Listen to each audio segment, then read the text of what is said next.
Hello everyone, I am Shivraj Aditya और मैं आप सभी का स्वागत करता हूं शार्पनर क्लासेस में। आज के सेशन में हम लोग देखने वाले हैं इंडियन पॉलिटी का chapter number 5 part number 5। Okay, so last session तक हमने आर्टिकल नंबर 19 पढ़ लिया था, तो आज के सेशन में हम लोग आर्टिकल नंबर 20 और 21 देखने वाले रहेंगे, राइट। तो आर्टिकल 20 देखते हैं। आर्टिकल 20 ये कहता है protection in respect of conviction for offences. ठीक है, तो यानी हमको एक्सेसिव पनिशमेंट या आर्बिट्ररी पनिशमेंट से हमको प्रोटेक्ट करता है। तो इसके तीन पहलू है। तो पहला क्या है, no ex post facto law. अब इसका मतलब है, देखो मैंने यहाँ पे पैराग्राफ लिख रखा है, ठीक है, तो वो आप पढ़ के समझ सकते हो, बट मैं आपको एक ओवरऑल व्यू पॉइंट दे देता हूं कि मान लो आपने कोई भी एक मामूली सा एक छोटा मोटा एक क्राइम कमिट किया, जैसे ट्रैफिक सिग्नल ब्रेक किया आपने, बट वो आपने किया जनवरी में, एंड आप घर पहुंचे तो आपका चालान पहुंच गया, एंड आपके इसके अगेंस्ट में आपने कोर्ट में केस किया, तो कोर्ट का केस 3-4 महीने चला, एंड जून मंथ को इसका वर्डिक्ट आ गया, आपके अगेंस्ट में हो, आपके फेवर में हो, सपोज आपके अगेंस्ट में आया, बट इन बिटवीन मार्च या अप्रैल के महीने में क्या हो गया कि जो ये रेगुलेशन है, ये जो फाइन है, ये फाइन बढ़ के हो गया 5,000। तो क्या आपको तब 5,000 देना पड़ेगा? नहीं।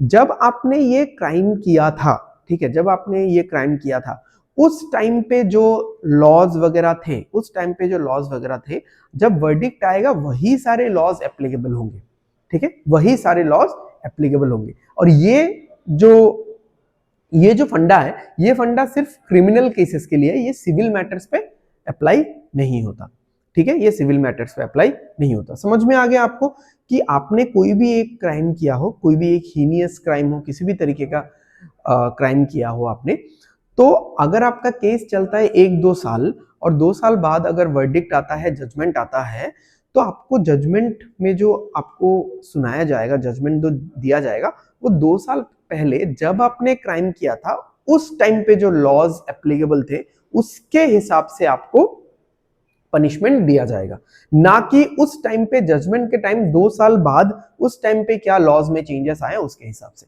राइट, समझ में आ गया? ओके, चलिए आगे बढ़ते हैं। नेक्स्ट क्या है, नो डबल जियोपार्डी। ये आपने बहुत सारे मूवीज में भी सुना होगा, जैसे अमिताभ बच्चन की एक बहुत फेमस मूवी है अंधा कानून, ठीक है, उसमें वो बोलते हैं कि उसमें वो किसी इंसान को मार देते हैं सबके सामने, फिर उसको पुलिस पकड़ लेती है, तो वो बोलते हैं कि आप मुझे इसको मारने के लिए मुझे सजा नहीं दे सकते, क्योंकि पहले ही मुझे सजा मिल चुकी है इस इंसान के मर्डर के लिए, ठीक है, सही तरीके से हो गलत तरीके से हो, बट मुझे सजा मिल चुकी है। यानी एक पर्टिकुलर इंसान को एक ही क्राइम के लिए 2 बार सजा नहीं दी जा सकती। समझ में आ गया? तो लिखा हुआ है no person shall be prosecuted and punish for the same offence more than once. हाँ, बट इस यहां पे आप ऐसा अगर कोई सिचुएशन हो, मान लो कि आप किसी ऑफिस में काम करते हो, किसी गवर्नमेंट प्राइवेट ऑफिस में काम करते हो, ठीक है, वहां पे आपने कुछ एक क्राइम कर दिया, एक हीनियस क्राइम कर दिया, या आपने बहुत बड़े लेवल का कोई एक स्कैम कर दिया, करप्शन कर दिया हो, ठीक है, तो बाकी police vigilance and all this या फिर जो भी है, तो वो तो आपको पकड़ेगी, आपको पनिशमेंट देगी, but whereas on the other hand आपका डिपार्टमेंट ने भी आपको सस्पेंड कर दिया, तो आप फिर कोर्ट में आके ये नहीं बोल सकते कि ऑलरेडी मुझे इसके लिए पनिश कर दिया गया है डिपार्टमेंट की तरफ से, वो तो डिपार्टमेंटल प्रोसीडिंग्स है, ठीक है। अब कोर्ट में आपको क्या सजा, जुडिशियरी आपको एक पर्टिकुलर क्राइम के लिए 2 बार सजा नहीं दे सकती, जुडिशियरी, ठीक है। बाकी आपका डिपार्टमेंटल जो प्रोसीडिंग्स है वो तो चलता रहेगा, वो तो कुछ और हो सकता है। राइट, समझ में आ गया? ओके, आगे बढ़ते हैं। No person accused of any offence shall be compelled to be a witness against himself, ठीक है। तो जैसे कि हम पुलिस ने किसी को रिमांड में लिया, उससे बहुत कुछ उगलवा लिया, ठीक है, एंड फिर आपने जॉली एलएलबी 2 जैसे मूवीज में देखा होगा, उसने पुलिस के सामने तो एक बयान दे दिया, अपना स्टेटमेंट दे दिया, एंड कोर्ट में आके वो बोलता है कि नहीं उसने वो बोला ही नहीं, फिर जज साहब भी उसका ही सपोर्ट लेंगे, क्योंकि लॉ क्या कहता है कि कोर्ट में, मतलब यहां पे लिखा हुआ है ये वाला चीज आप देख सकते हो, नो सेल्फ इंक्रिमिनेशन, कि पुलिस के सामने दी गई स्टेटमेंट या गवाही वो कोर्ट में वैलिड नहीं होती है। तो ये जो तीनों चीजें हैं, स्पेशली ये जो दोनों चीजें हैं, ये आपने बहुत सारे मूवीज में भी देखा होगा। राइट, सो आई होप आपको ये वाला पार्ट समझ में आ गया होगा। तो चलिए हम लोग आगे बढ़ते हैं। ओके, रिकॉर्डिंग सही चल रहा है, मैंने एक बार देख लिया। ओके, इसमें आगे क्या बोला है, article 21 declare that no person shall be deprived of his life और personal liberty according procedure except according to procedure establish by law.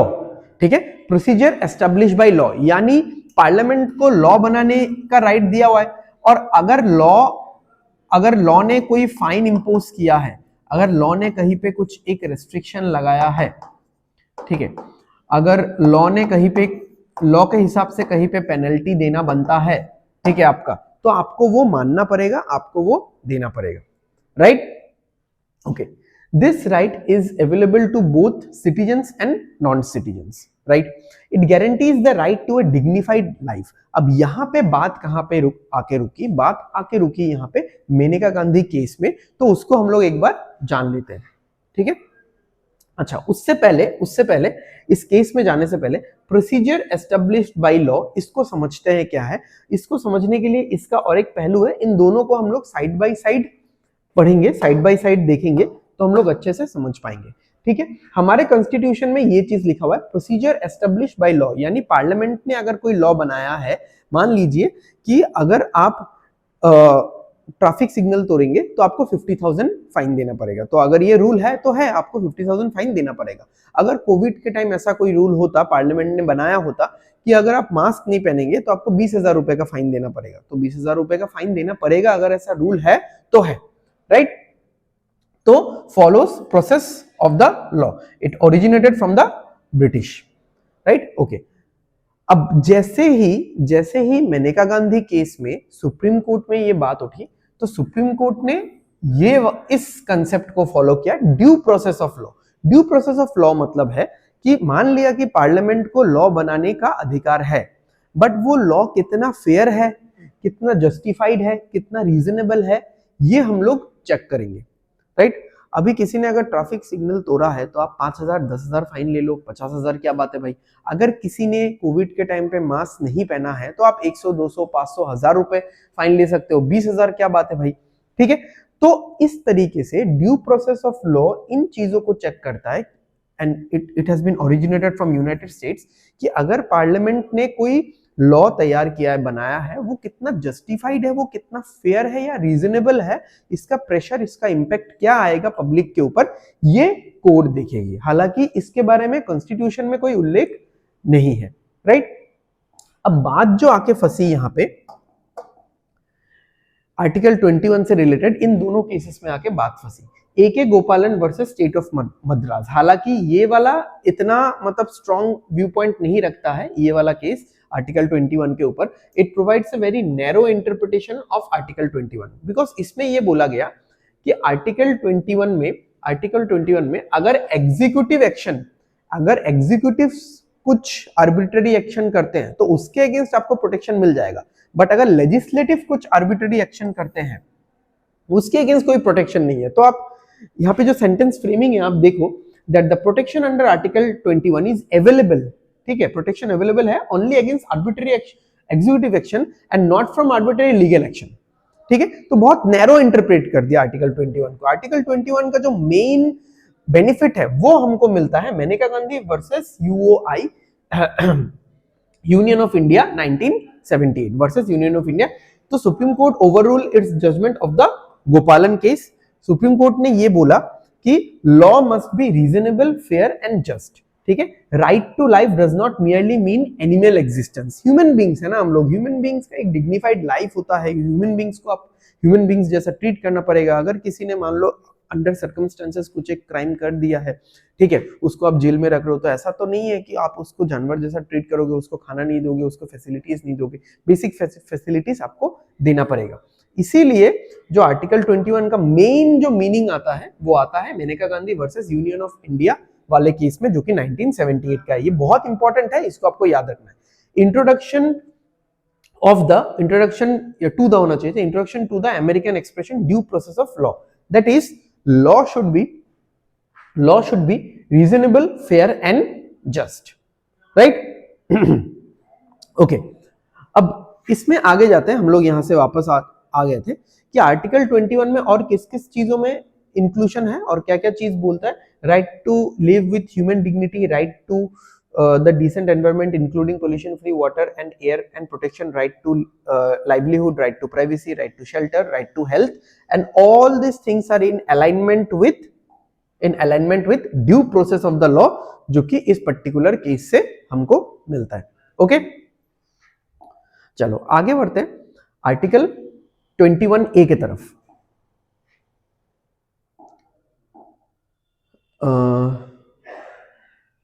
ये आर्टिकल, हाँ चलो ये तो हो गया था, हाँ मैंने बस देख लिया कि कुछ छूटा तो नहीं। हाँ, आर्टिकल 21A बहुत इंपॉर्टेंट है, that is right to education.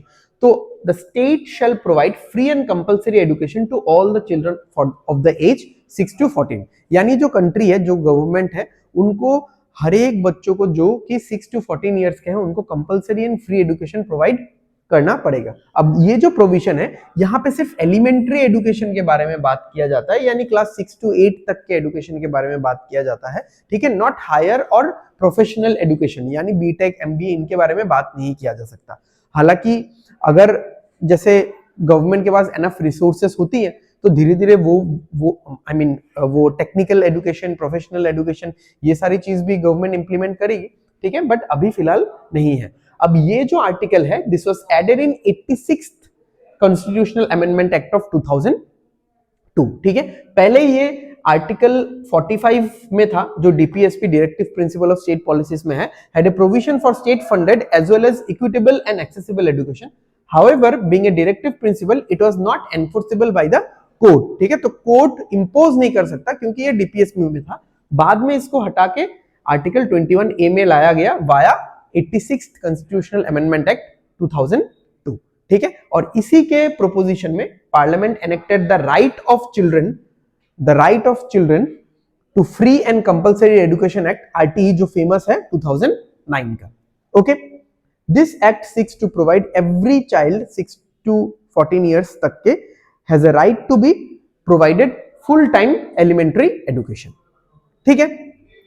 आज हमने दोस्तों देखा आर्टिकल 20 और 21 के बारे में, जिसमें बहुत सारी इंपॉर्टेंट बातें थी, बहुत सारे इंपॉर्टेंट केसेस थे, उनका हमने फील समझा कि procedure establish by the law and due process of the law, इन दोनों में क्या अंतर है। अगले सेशन में मैं आपसे मिलूंगा, आर्टिकल 22, 23 जितना भी हो सकता है हम लोग करेंगे। छोटे छोटे सेशंस इसलिए मैं रखता हूं so that on the go, on the move आप इन छोटे छोटे सेशंस को देख सको एंड एकदम फ्री माइंड से अपने नॉलेज को एनहांस कर सको। ओके, सो आई होप आपको आज का सेशन अच्छा लगा होगा, समझ में आया होगा। अगर ऐसा है तो वीडियो को लाइक, शेयर कर देना और चैनल को सब्सक्राइब कर देना सो दैट आने वाले वीडियोस की नोटिफिकेशन आपको मिलते रहे। तब तक के लिए take care, bye bye, study well and study hard. Signing off everyone.